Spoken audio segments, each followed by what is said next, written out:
Assalamualaikum warahmatullahi wabarakatuh.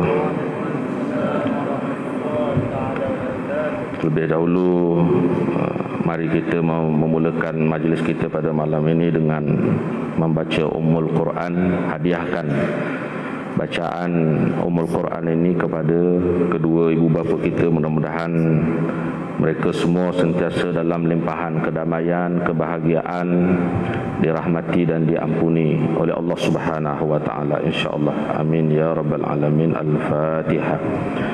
A'udzu billahi minasyaitonir rajim. Bismillahirrahmanirrahim. Alhamdulillahi rabbil alamin. Ar-Rahmanir Rahim. Maliki yaumiddin. Iyyaka na'budu wa iyyaka nasta'in. Ihdinas siratal mustaqim. Siratal ladzina an'amta 'alaihim ghairil maghdubi 'alaihim waladdallin. Amin. A'udzu billahi samil 'alim minasy syaithanir rajim. Bismillahirrahmanirrahim. Alhamdulillahi rabbil alamin wal 'aqibatu lil muttaqin wala 'udwana illa 'alal zalimin. Allahumma shalli ala sayyidina Muhammadin al-Fatih lima ughliq wal khatimi lima sabaq wa nasiril haqqi bil haqq wal hadi ila siratikal mustaqim wa ala alihi wa sahbihi haqqa qadrihi wa miqdarihi al-'azim. Rabbi shrah li sadri wa yassir li amri wahlul 'uqdatam min lisani yafqahu qawli. Rabbi yassir wa la tu'assir ya karim. Wa la hawla wa la quwwata illa billahil 'aliyyil 'azim. Subhanallah wa bihamdihi adada khalqihi wa ridha nafsihi wa zinata 'arsyihi wa midada kalimatih. Terima kasih kepada pengerusi masjid yang dihormati lagi dikasihi, pengerusi imam yang telah mengimamkan sembahyang fardu maghrib kita sebentar tadi. Mudah-mudahan ibadat solat serta doa yang kita sebut dan aminkan itu diterima oleh Allah Subhanahu wa taala insyaallah. Amin ya rabbal alamin. Seterusnya seluruh ahli jawatan kuasa masjid, tuan-tuan haji, puan-puan hajah, para asatizah, tuan-tuan guru, ustaz dan ustazah, hadirin hadirat muslimin muslimat serta ayahanda dan bonda yang dirahmati Allah sekalian. Apa khabar semua malam ni? Alhamdulillah. Pertamanya, marilah sama-sama kita merafakkan setinggi-tinggi syukur kehadrat Allah Subhanahu wa taala. Kerana pada malam ini dengan izin dan hidayah serta taufik daripada Allah Subhanahu wa taala telah mengizinkan kepada kita semua untuk berhimpun di dalam rumahnya sebagai tetamunya. Mudah-mudahan kita berharap apabila kita dihimpunkan semula di padang mahsyar, sudilah kiranya Allah Subhanahu wa taala masih memilih kita semua sebagai tetamunya yang istimewa nanti insya-Allah. Amin ya rabbal alamin. Juga kita tidak lupa untuk berselawat kepada Rasulullah sallallahu alaihi wasallam. Allahumma salli ala sayyidina Muhammad wa ala ali sayyidina Muhammad. Allahumma salli ala sayyidina Muhammad wa ala alihi sayyidina Muhammad. Allahumma salli ala sayyidina Muhammad wa ala alihi sayyidina Muhammad. Allah Subhanahu wa taala menyebut dalam suatu hadis qudsi yang berbunyi laulak ma khalaqtul aflaq. Laulak ma khalaqtul aflaq. Kata Allah Subhanahu wa taala, kalaulah bukan kerana Allah menjadikan Rasul, tentulah kita tak ada di dunia ini. Apa maksud dia tuan-tuan? Kata Allah daripada perkataan laulak, kalaulah Nabi tidak diciptakan, maka semua tidak ada di dunia ini, termasuklah kita. Alhamdulillah, Allah mentakdirkan kita menjadi umat Nabi Muhammad sallallahu alaihi wasallam.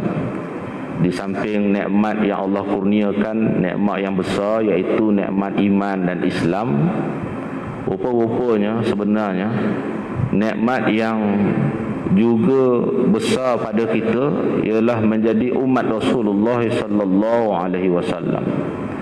Dalam kalangan ramai umat manusia, tiba-tiba Allah memilih kita untuk menjadi umat Nabi sallallahu alaihi wasallam.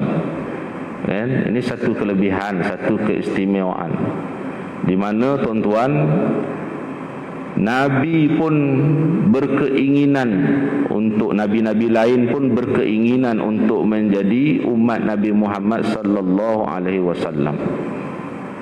Nabi Musa alaihi salam misalnya, satu hari terbaca berkenaan dengan apa yang dinukilkan Allah Subhanahu wa taala, keberuntungan menjadi umat Nabi Muhammad sallallahu alaihi wasallam ni diluh. Ya. Umat Nabi Muhammad sallallahu alaihi wasallam kalau menunaikan satu kebaikan diberi ganjaran sehingga 10 kali ganda. Tunai satu kebaikan dapat 10 kali ganda. Kalau bersedekah sehingga sampai 700 kali ganda, bahkan lebih. Kan? Mathalul ladzina yunfiquna amwalahum fi sabilillah kamathali ambatat mi'atu habbah min kulli sumbulatin mi'atu habbah. Ya. Sedekah yang dikeluarkan oleh kita umat Nabi Muhammad sallallahu alaihi wasallam diberi ganjaran sehingga 700 kali ganda. Wallahu yudha'ifu liman yasha. Kadang-kadang lebih daripada 700 ni. Wallahu alam berapa jumlah yang sebenarnya. Kan? Wallahu wasi'un alim. Allah maha luas. Allah maha mengetahui.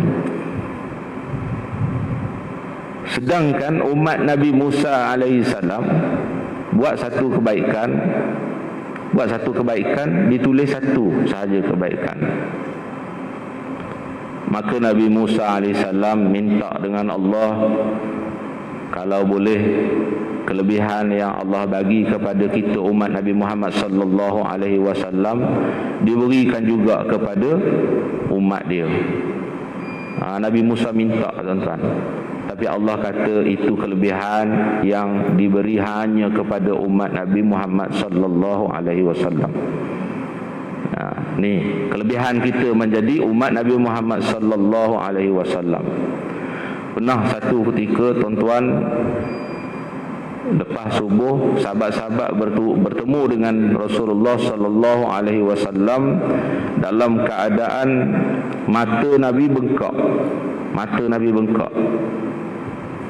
Sahabat-sahabat fahamlah kalau mata Nabi bengkak artinya Nabi menangis malam tadi. Nabi menangis malam tadi. Ya, kita kalau jumpa dengan sahabat-sahabat subuh, kalau bengkak biji mata tu bukan sebab menangis. Bukan sebab menangis. Kalau menangis pun sebab apa? Ya, kalau menangis itu sebab apa? Mungkin sebab adalah sebab-sebab yang berkaitan dengan kepentingan diri.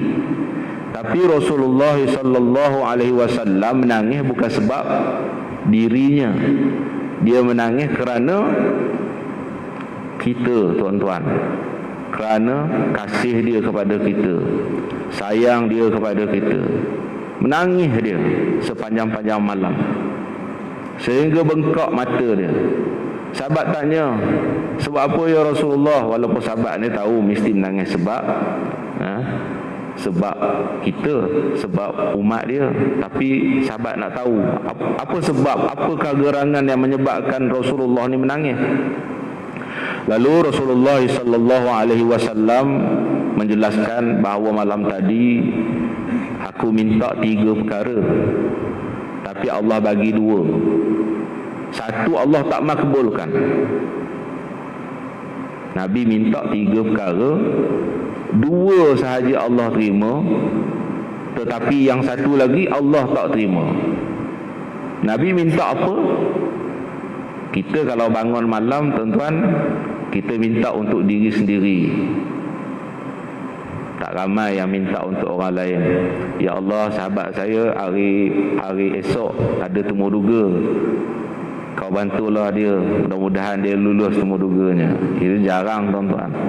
Ya Allah, tak lama lagi anak-anak kita orang Islam akan menghadapi peperiksaan SPM. Ya Allah, kau berikanlah kejayaan mereka, walaupun dalam situasi wabak COVID-19 ni mereka belajar secara tidak berjumpa dengan guru, contoh kan. Walau bagaimanapun, kau bantulah anak-anak kami, anak-anak orang Islam seluruhnya yang akan menghadapi peperiksaan tak lama lagi. Mereka ni cemerlang juga, berjaya di dunia dan akhirat. Itu jarang, tuan-tuan. Itu contoh saja. Yang kita minta macam mana? Ya Allah, anak aku nak peksa tak lama lagi. Ya Allah, kau tolonglah lapangkan hatinya, tenangkanlah fikirannya, mudahkanlah urusannya. Biarlah jawapan yang dia tulis itu sama sebiji macam yang ada dalam kepala otak pemeriksa. Macam tu kan. Kita minta doa untuk diri sendiri, kan? Ini secara umum lah, bukan tuan-tuan. Tuan-tuan, insya-Allah kita doa secara jamak. Ya Allah, kau berikanlah keberkatan kepada kampung kami. Itu insya-Allah kita lah, tuan-tuan, kan. Tapi ramai orang, ya Allah, berkatkanlah aku, berkatkanlah hidup aku, berkatkanlah pekerjaan aku, berkatkanlah anak-anak aku. Semua untuk diri sendiri, ya. Dengar sahabat-sahabat kita ada apa-apa hal kan, ya Allah, tengah-tengah malam kita bangkit, kita berdoa, ya Allah, kau tolonglah lapangkan kesulitan sahabat aku. Aku dengar cerita dia ni ada banyak masalah. Ya Allah, aku nak tolong, aku tak pandai, aku mengadu kepada engkau. Tolonglah ya Allah, kau bebaskanlah segala kesulitannya. Tapi janganlah lepas kita doa pagi esok sama-sama kita makan roti canai, tak apa, aku dah doakan untuk kau malam tadi, kan. Itu doa yang paling makbul ialah doa yang diminta oleh seseorang kepada seseorang tanpa orang yang dia doakan itu mengetahui. Macam kita ibu bapa doakan anak kita tak perasan, tuan-tuan. Dia ingat dia pandai tu sebab dia yang pandai, ya, bukan sebab ibu bapa dia yang tolong doakan dia. Dia tak perasan. Kita pula ibu bapa, memang kalau doa ni, doa semua sekali untuk anak-anak kita. Kita tak sebut, hari ni abah nak doakan Along, hari ni abah nak doakan Ngah, contoh kan. Kita tak sebut macam tu. Kita doa semua sekali, walaupun anak kita tak minta. Apatah lagi kalau sekiranya anak-anak kita minta, abah jangan lupa kalau bangun tahajud, selitkan doa untuk saya sama dalam doa abah, doa mak, tolonglah doakan saya sama. Itu memang lagilah, tuan-tuan, lagi ikhlas lah doanya. Walaupun yang sebelum ni ikhlas, tapi yang dia minta dengan sendiri tu sebab dia sedar dia bergantung lagi, berhajat lagi kepada pertolongan daripada ibu bapa. Walaupun nampak macam dah berjaya dalam kehidupan ini, tapi dia masih lagi berharap daripada doa ibu bapa dia. Lagilah kita ibu bapa ni akan doa untuk anak-anak dengan penuh keikhlasan. Tu cerita dia. Kita ni kalau doa, tuan-tuan, banyak doa untuk diri sendiri. Berbeza dengan Rasulullah sallallahu alaihi wasallam, kalau Nabi doa untuk umat dia. Nabi doa untuk umat dia. Apa antara doa yang Nabi minta? Yang Allah terima 2, yang satu Allah tak terima. Kerana Allah tak terima yang satu ni, Nabi menangis sepanjang-panjang malam sehingga bengkak matanya. Sebab Allah tak terima doa Nabi pada malam itu, daripada 3 daripada 3 yang Nabi minta, 1 je yang Nabi yang tak diterima, itu menyebabkan Nabi menangis.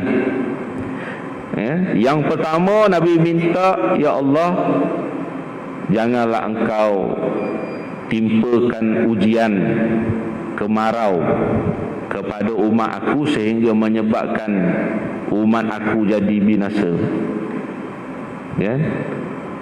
Alhamdulillah kita tak ada, tuan-tuan, berhadapan dengan kemarau yang berpanjangan. Adalah 2 bulan, 3 bulan kan. Nah, itu pun kemarau yang tidak setanding dengan negara-negara Arab. Kalau negara Arab tu kalau panasnya sampai kadang-kadang mencecah 50 darjah Celsius. Kita kalau kat sini mungkin 40 lah kot kan. Sebab tu kalau kita nak masuk masjid, pergi mana-mana ke, dia ambil suhu, kalau lebih daripada 37.5 dia suruh balik kan. Dia kira tidak sihat untuk dalam situasi sekarang ni datang berjemaah masjid ataupun pergi ke mana-mana tempat, sebab kepanasan melebihi 37.5, mungkin 38, mungkin 39, tak ada yang cecah sampai 50 kan. Tu kira panas lah tu kita tu. Standard 35, 36, itu standard kita cuaca kat sini. Tidak macam umat Nabi dulu. Kalau kemarau sampai 7 tahun, 10 tahun kan. Habis susah kehidupan. Haiwan pun susah, manusia lagilah susah kan. Tumbuh-tumbuhan mati disebabkan kemarau yang lama tu, bertahun-tahun. Dan zaman Nabi Yusuf alaihissalam kan, kemarau 7 tahun. Tapi Nabi Yusuf seorang yang Allah bagi kelebihan, bijaksana. Dia telah merancang kehidupan masa kemarau tu nak buat apa. Sebelum ditimpa kemarau tu, apa yang sepatutnya buat dalam keadaan negara dilimpahi dengan apa rezeki yang melimpah ruah ni untuk menghadapi kehidupan kemarau selama 7 tahun itu. Umat Nabi Muhammad sallallahu alaihi wasallam, asbab doa daripada Rasulullah sallallahu alaihi wasallam pada kita, tuan-tuan, tak adalah kena kemarau panjang-panjang tu, sikit-sikit je kan. Nak test keimanan, nak test keimanan, nak tengok macam mana syukur tak selama dapat nikmat ni dengan bila diuji tu macam mana keadaan dia. Sama sekarang ni kita Allah sedang melihat hamba-hambanya yang diuji dengan coronavirus, virus corona COVID-19 ni kan. Allah sedang memerhati keadaan hamba-hambanya yang diuji. Tengok contoh dia, tuan-tuan. Kita nak datang masjid sekarang ni tertakluk kepada SOP kan, kehadiran dalam norma baru, kena bawa sejadah, pakai mask, ambil suhu kan. Ada orang dia kata, susahlah masjid ni kita datang nak semayang je pun beria benar kan. Tengok, dia dah marah pada jawatan kuasa, yang orang yang terlibat menjaga kan, memastikan SOP kehadiran jemaah dipatuhi. Ikut je, senang. Yang tak ikut tu yang memberontak. Bila dia nak masuk masjid, dia nak naik masjid, tak dibenarkan sebab dia tidak mematuhi SOP yang telah ditetapkan. Yang ni yang marah. Yang patuh tak marah, okey je kan. Lepas tu ambil keputusan kalau macam ni tak payah datang dalam masjid. Dah baru kena ujian sikit kan, dah tak mau datang dah. Baru kena ujian sikit dah tak mau datang dah. Selama ni tak ada ujian, kau tak sibuk pun nak datang. Contohlah, bukan tuan-tuan ni kat sini, ni cerita tempat lain ni tuan-tuan. Sebelum terjadinya wabak COVID-19 ni kan, tak ada pun beria nak datang.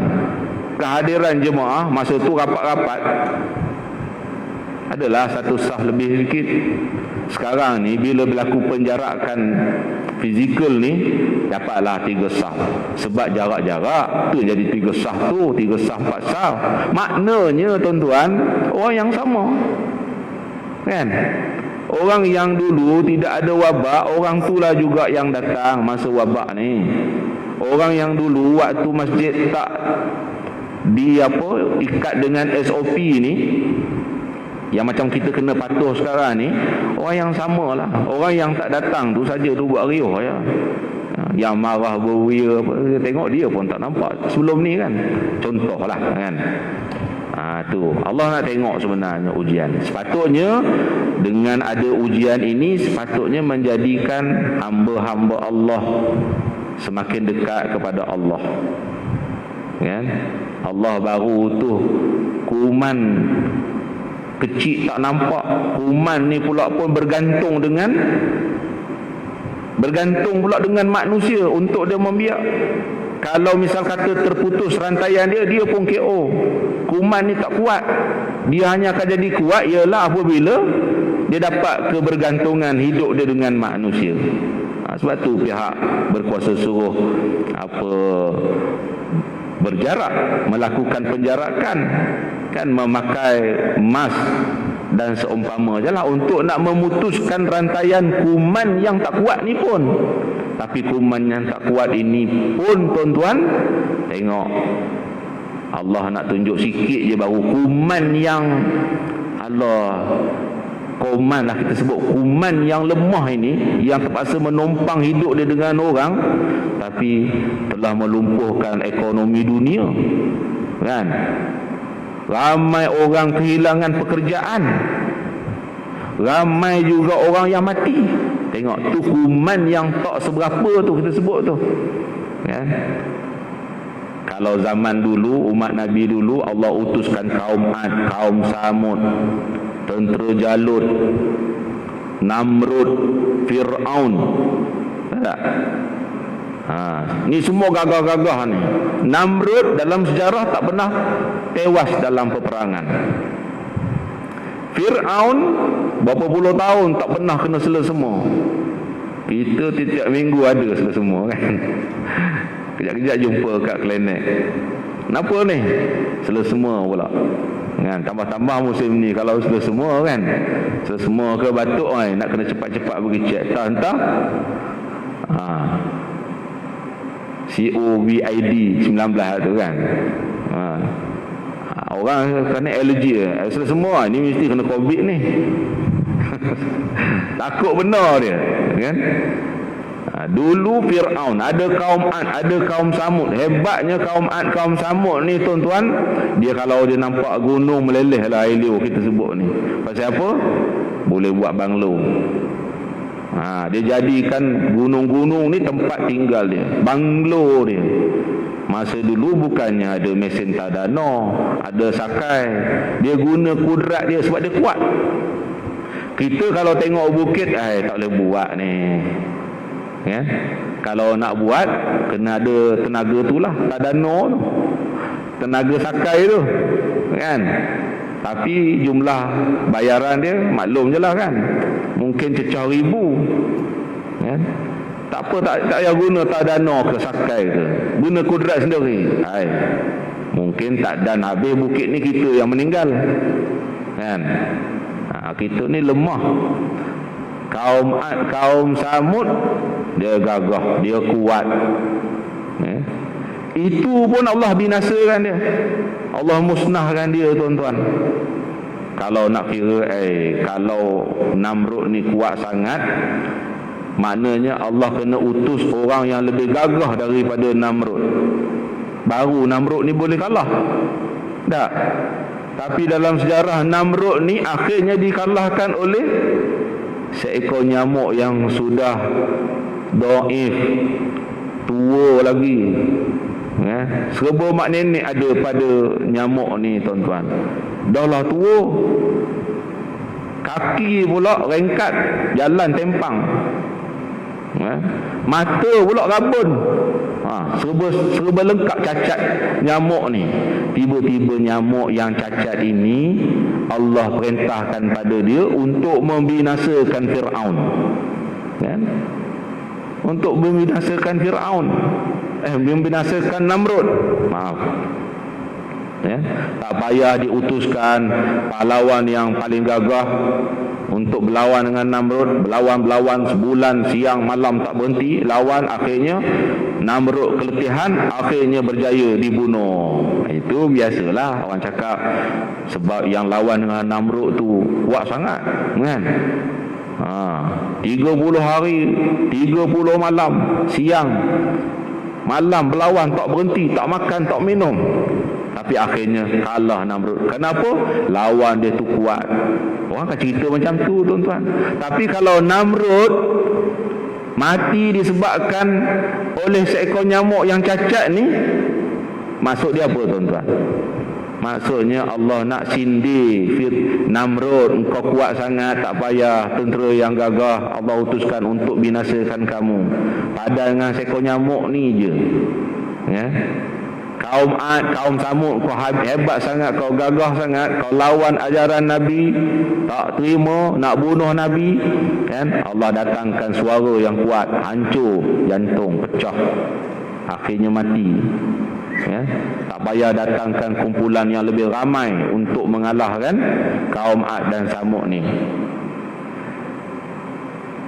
Maknanya kalau kaum-kaum yang dulu tu hebat-hebat, gagah, kuat dan sebagainya pun Allah binasakan dengan mudah saja, artinya kita umat Nabi Muhammad sallallahu alaihi wasallam ni, kalau Allah nak binasakan disebabkan kerana ingkar dengan ajaran yang dibawa oleh Rasulullah sallallahu alaihi wasallam, lagi senang, lagi mudah. Cerita dia macam itulah, tuan-tuan, kan?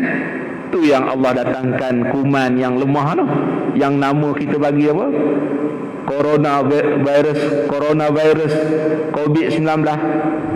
Tahu tak? Kuman ni kalau menurut penjelasan daripada doktor, dia kena menompang baru dia jadi kuat. Dia kena menompang dengan manusia. Kalau dia tak dapat menompang dengan manusia, dia pun nak habis dia punya, terputus rantaian untuk dia hidup ni. Tapi kita tengok penangan kuman yang lemah ini, oh dahsyat, tuan-tuan, kan? Semua kita pun takut tengok, kan? Di mana-mana pakai mask, tuan-tuan. Pasal apa? Takut. Yalah, mungkin takut sebab nak kena denda sambil, kan? Siapa tak pakai mask kena denda 1,000. Tu sambil lah tu.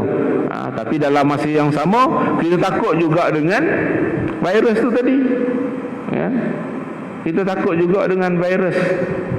Ini sebenarnya ujian yang Allah datangkan supaya manusia dapat mengambil pengajaran daripada ujian ni, supaya dia jadi orang yang semakin ta'abbud dia, dekat dia kepada Allah Subhanahu wa taala.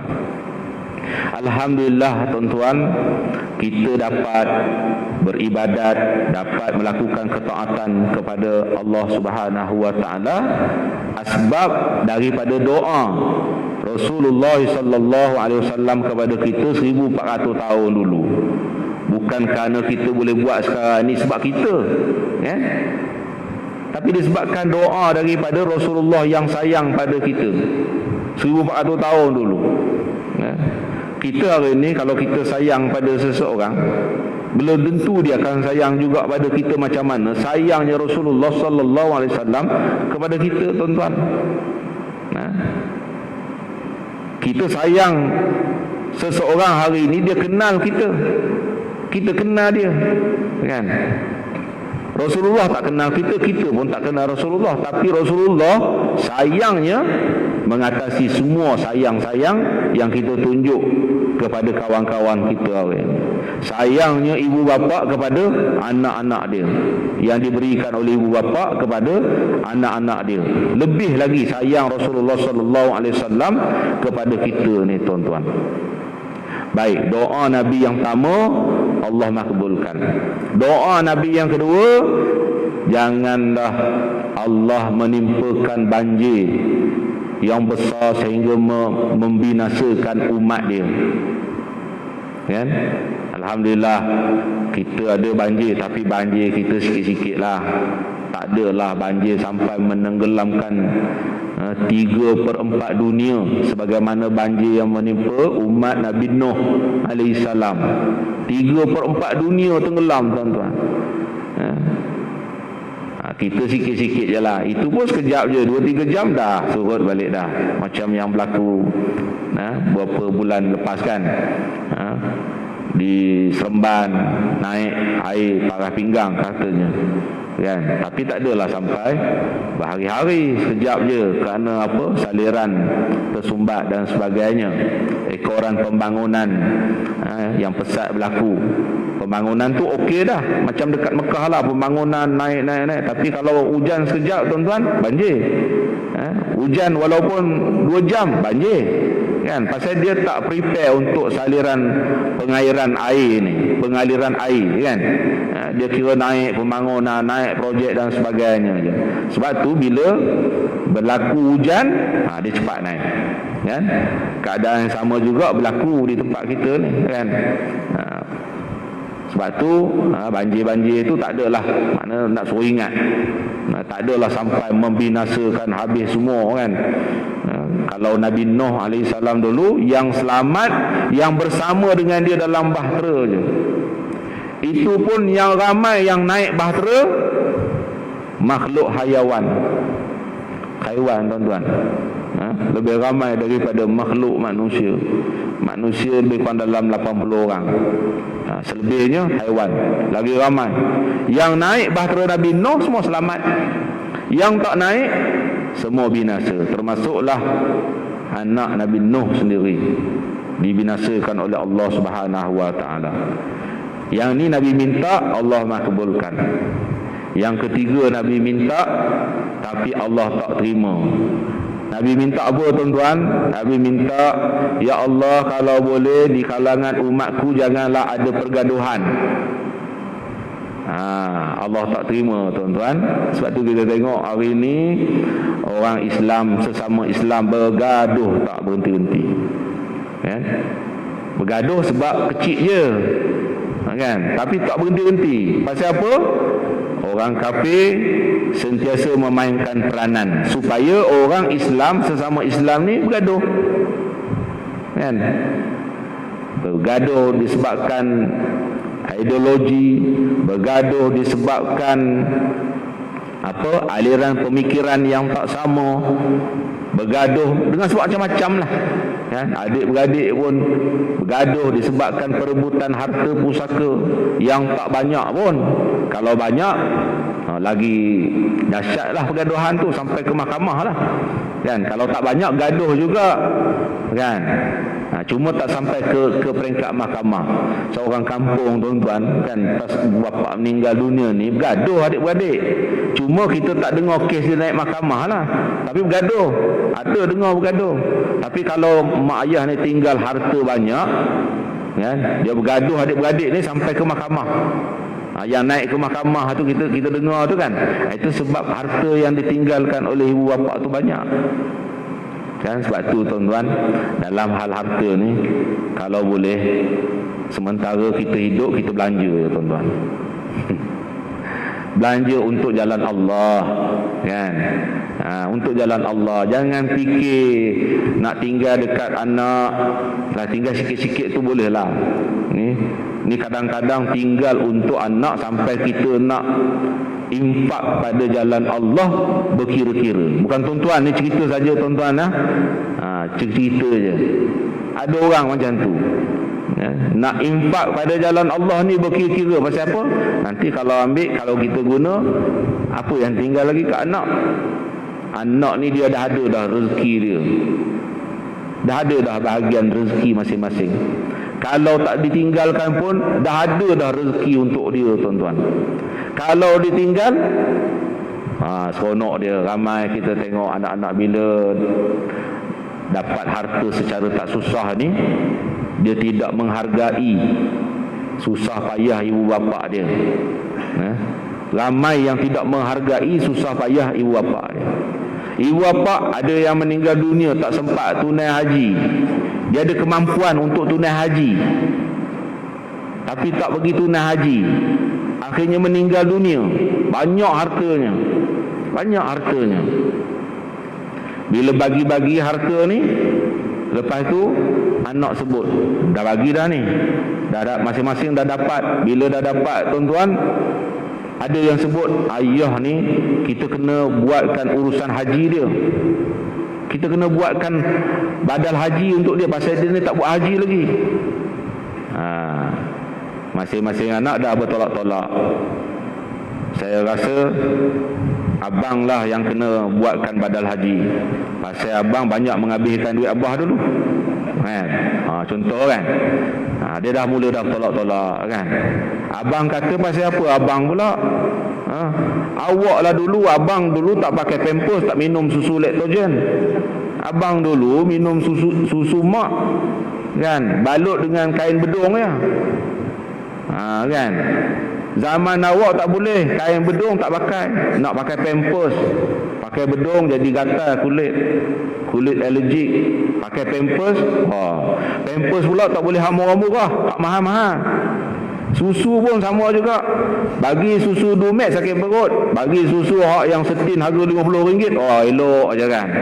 Tapi tengok betul tak? Ada masing dah bertolak-tolak kan, akhirnya tak buat. Dapat duit ibu bapa yang diwarisi secara mudah ni tadi, tapi untuk nak bagi balik semula seorang sikit, adik-beradik pada beberapa orang ni pakat seorang sikit nak bagi untuk selesaikan urusan badal haji kepada ibu bapa dia, tak buat tuan-tuan kan. Sebab itulah kan, saya sebut tadi, kalau kita ada kelebihan duit, janganlah kita sayang, kita gunakan untuk diri kita pada jalan Allah Subhanahu Wa Taala. Lebih baik daripada kita mengharap tak apalah nanti anak tolonglah buatkan kita. Kalau dia buat, mujur tuan-tuan. Kalau dia tak buat, kita nak kata apa? Kalau kita boleh bangkit daripada kubur, datang cekik balik dia, tak apa. Ini kita kan, dalam kubur tak boleh nak buat apa-apa dah. Nasib lah kan, anak dapat duit, enjoy kan, tukar kereta baru misalnya kan, pergi melancong, pergi sana sini kan, dengan duit yang dia dapat secara senang tu tadi. Habis ayah kat dalam kubur, mak dalam kubur, duk berharap anak ni tak kirim ke pahala ke dia kan. Nasib baiklah kita ni ada kawan-kawan setiap malam Jumaat tuan-tuan buat majlis bacaan Yasin kan, baca tahlil, kita hadiahkan kepada sekalian arwah muslimin muslimat, mukminin mukminat. Tu je lah dapat. Sedangkan sepatutnya ibu bapa yang meninggal dunia boleh dapat bantuan yang lumayan daripada anak-anaknya. Tapi sebaliknya. Sebab tu Nabi kata, bila kita mati, terputus segala amalan. Iza mata ibnu Adam inqata illa min salas. Bila mati anak Adam, terputuslah segala amalan dia kecuali 3. Yang pertama, Nabi kata sedekahun jariyah. Sedekah jariyah. Sedekah jariyah ni waktu kita hidup tuan-tuan. Dah mati, anak-anak dah yang akan memilih harta. Kalau dia ingat, dia akan buat. Kalau dia tak ingat, habislah kan. Tak boleh nak kata apa. Itu saya cakap tadi, kalau kita boleh bangkit semula, keluar daripada kubur, jadi hantu raya, jadi hantu, datang cekik balik semula. Tak guna kau punya anak kan. Kau dah guna harta abah senang-senang, tapi kau tak ada pun ingat nak hantar barang sedikit bantuan pada abah. Ini kita tak boleh bangkit tak? Kan? Tak boleh bangkit. Kalau bangkit macam mana? Kalau bangkit huru-hara kampung tuan-tuan. Bukan anak kita je yang huru-hara. Orang kampung habis semua jadi huru-hara. Itu kisah dia. Sebab tu waktu hidup ni ambillah kesempatan. Sedekahun jariyah. Kan? Yang kedua, ilmu yang bermanfaat. Ilmu yang bermanfaat. Kita ajar contoh anak kita dulu mengaji, nak boleh kesebut Bismillahirrahmanirrahim sebulan, ada sampai setengah tahun, ada sampai setahun, tak pandai-pandai kan. Ajar apa? Bismillah. Berapa kalimah huruf bismillah? Bismillahirrahmanirrahim ada 19 huruf. Kita ajar satu huruf bersamaan dengan 10 kali dengan 19, 190. Berapa lama kita mengajar? Berapa lama kita mengajarkan dia? Terpulanglah kalau sampai 6 bulan, kali je lah. 190 kali pula dengan selama 6 bulan tu berapa hari? Itulah jumlah pahala. Kan? Ilmu yang bermanfaat. Anak ni pula pandai dah. Disebabkan tangan kita hari itu, disebabkan kita yang mengajar dia jadi pandai ni, dia pula mengajar ke orang lain. Tengok. Kan? Berantaian ganjaran pahala tu. Dua ni yang tuan-tuan yang kita boleh harap sangat lagi. Yang akhir sekali, waladun soleh yad'ulah, anak yang soleh yang mendoakan. Anak yang soleh yang mendoakan kita. Kan? Dia refleksi pada kita, tuan-tuan. Kita ni anak soleh. Kita doa tak pada ayah kita berapa kali sehari?